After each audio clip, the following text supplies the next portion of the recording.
Você conhece essa cena. A cadeira confortável, a mesa organizada. O relógio marca o início de mais um dia. Você senta de frente para a tela. Ela está em branco. De repente, um peso invisível cai sobre os seus ombros. Uma névoa invade a sua mente. Você sente uma necessidade física, um comichão no cérebro, pedindo para olhar para o lado. O celular brilha com uma notificação inútil. Você pega o aparelho. É só para checar uma coisa rápida. Quando você volta a olhar para o relógio, o sol já está se pondo. O dia sumiu. O trabalho continuou intocado. A culpa esmaga o seu peito. Você se chama de incompetente. Você promete, com todas as forças, que amanhã vai ter mais disciplina. Mas o amanhã é apenas uma cópia exata de hoje. A verdade por trás disso é muito mais bizarra e infinitamente mais libertadora. O que está travando a sua vida não é a preguiça, não é a falta de caráter, um defeito de fábrica ou a ausência de força de vontade. O seu cérebro sofreu um sequestro químico silencioso. Ele foi biologicamente reprogramado para odiar o esforço. Você não perdeu o seu foco. Você apenas o entregou para o sistema errado. Parece exagero? A neurociência mais moderna prova que não. A procrastinação crônica moderna é um problema gravíssimo de neuroadaptação. Aquele incômodo quase físico que você sente ao tentar ler um livro técnico é real. É o seu corpo entrando em estado de abstinência de estímulos. Vamos mergulhar bem fundo no centro de comando da sua cabeça. Esqueça as teorias rasas sobre medo ou estresse que você já ouviu por aí. O verdadeiro maestro das suas ações diárias é um neurotransmissor. O nome dele é dopamina. A grande maioria das pessoas acha que a dopamina é a molécula do prazer. Isso é um erro colossal. A dopamina é a molécula do desejo, da busca, da motivação implacável. Ela é o combustível exato que faz você sair da cama para buscar um objetivo. Ela é processada em uma área do cérebro chamada via mesolímbica. Pense nessa área complexa como uma balança de precisão invisível. De um lado da balança, temos o prazer. Do outro lado, temos a dor. A neurocientista doutora Anna Lembke, pesquisadora-chefe de Stanford, descobriu algo assustador sobre essa balança. Ela sempre, obrigatoriamente, busca o equilíbrio. A sua biologia odeia ficar pendendo para um lado só. Na natureza, há milhares de anos, a dopamina era um recurso muito raro. Você precisava caçar, caminhar por horas no sol, construir um abrigo com as próprias mãos. O esforço gigantesco vinha primeiro. A recompensa vinha muito depois. Hoje, o jogo virou. Você vive em um parque de diversões digital ininterrupto. As redes sociais curtas, os jogos hiperrealistas, as comidas ultraprocessadas. Tudo isso despeja caminhões industriais de dopamina no seu cérebro em questão de segundos, sem nenhum pingo de esforço. Você inunda o lado do prazer da sua balança química dezenas de vezes ao dia. E como o seu cérebro inteligente reage para tentar equilibrar o jogo? Ele adiciona pesos enormes no lado da dor. Os cientistas chamam isso de regulação negativa dos receptores. O seu cérebro literalmente diminui a própria capacidade de sentir prazer nas coisas simples. Ele cria um estado crônico de déficit de dopamina. E é exatamente aqui que o roteiro da sua vida desanda completamente. Você tenta sentar para estudar para um concurso importante. Você tenta escrever o código de um novo aplicativo ou montar um plano de negócios. Essas tarefas reais liberam uma quantidade muito baixa, lenta e gradual de dopamina. Como a sua balança interna está artificialmente pesada para o lado da dor, essa tarefa normal parece uma tortura física. Fica biologicamente impossível manter a atenção. O tédio se torna insuportável, esmagador e quase doloroso. O seu cérebro implora, aos gritos, por um estímulo forte e rápido. Existe uma rede na sua mente chamada rede de modo padrão.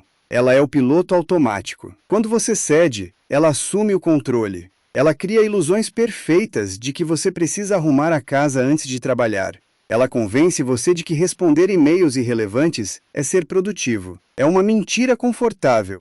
A produtividade tóxica é a pior forma de fuga. Você não está com preguiça do trabalho. Você está em crise de abstinência de estímulos baratos. Você não é um procrastinador. Você é um viciado em alta estimulação. Faça uma pausa de 5 segundos na sua mente agora. Olhe para o fato de você ainda estar aqui, focado, me ouvindo. A imensa maioria das pessoas já pulou fora deste vídeo nos primeiros minutos. A necessidade biológica delas por um estímulo novo e rápido venceu a curiosidade.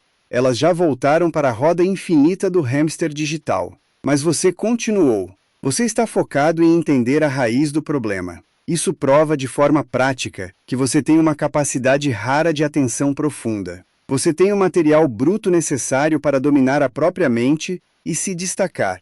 E já que você não é como a maioria absoluta, já que você valoriza a sua inteligência e o seu futuro, deixe o seu like agora. Se inscreva no canal. Essa atitude rápida avisa ao algoritmo que você não quer ser anestesiado com futilidades. Você quer construir um pensamento crítico real e transformador. Agora vem a grande virada contra-intuitiva que muda o jogo. A sociedade moderna grita na sua orelha que a cura para a procrastinação é acordar mais cedo. Dizem para você tomar banho de gelo e gritar frases motivacionais no espelho. Dizem para você usar a força bruta. Mas forçar a barra contra um cérebro quimicamente desequilibrado é inútil e frustrante. A força de vontade é como a bateria do seu celular. Ela gasta muita energia e acaba rápido. A solução definitiva não é tentar ser mais forte que o seu próprio instinto. A solução é manipular silenciosamente o ambiente ao seu redor. A verdadeira magia psicológica começa quando você aprende a abraçar o tédio de forma estratégica. Um estudo famoso sobre mudança de comportamento revela o segredo mais prático de todos. O pesquisador Shawn Achor batizou isso de a regra dos 20 segundos. O seu cérebro primata sempre vai escolher o caminho de menor resistência. Sempre. Essa é uma lei inquebrável da física mental.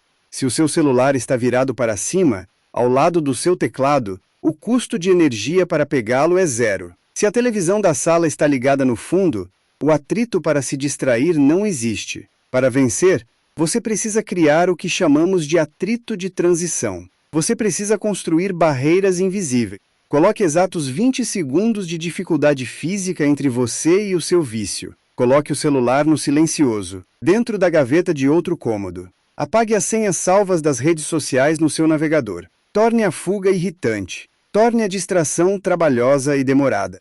Ao mesmo tempo, você inverte a lógica e zera o atrito para o trabalho profundo. Deixe o livro técnico aberto em cima da mesa na noite anterior, na página certa. Deixe o programa de edição de vídeo já aberto na tela antes de ir dormir. Quando você senta na cadeira no dia seguinte pela manhã, a tarefa já está iniciada. O caminho mais fácil e rápido passa a ser fazer exatamente o que precisa ser feito. E existe um segundo truque psicológico incrivelmente poderoso aqui. O autor James Clear, um dos maiores especialistas em hábitos do mundo, fala sobre a mudança de identidade. O maior erro que você comete todos os dias é focar obsessivamente no resultado final.